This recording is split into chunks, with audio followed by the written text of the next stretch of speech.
Kamusta sa lahat? Maligayang pagdating sa aking channel. Kasama mo ako sa isang magandang video. Pagkilala sa pag-ibig mula kay Osgay Girl. Isang segundong sandali ng kadakilaan.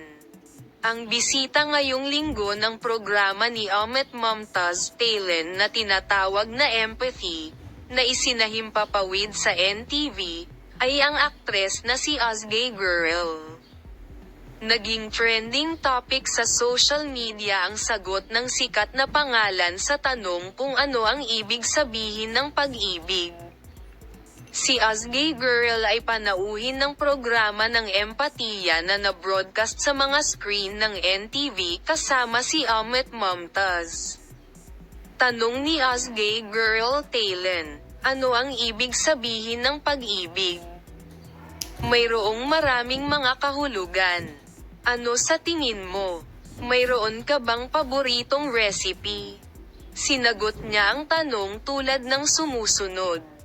Oo, sa totoo lang, iniuugnay ko ito sa pag-ibig at kimika. Hindi mo kailangang kilalanin ang isang tao para dito.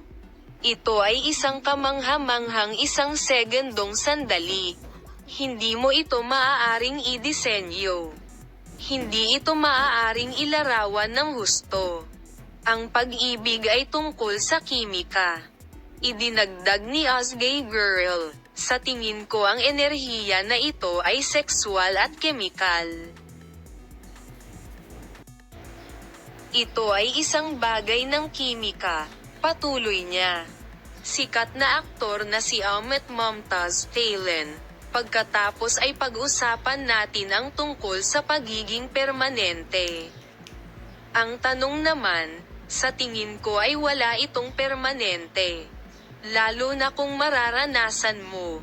Ibig sabihin, kung mutual at napakabilis mong ipahayag, dahil itong platonic na bagay ay napupunta sa ibang antas ng sakit, ngunit kung ito ay maaaring umunlad sa isang malusog na paraan, ako ay isa sa mga naniniwala na pagkatapos maranasan, sabihin at marinig ang mga kasiyahang iyon, natutugunan natin ang ating mga katotohanan at nagiging pag-ibig.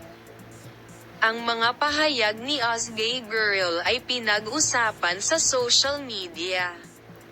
Salamat sa panonood ng video.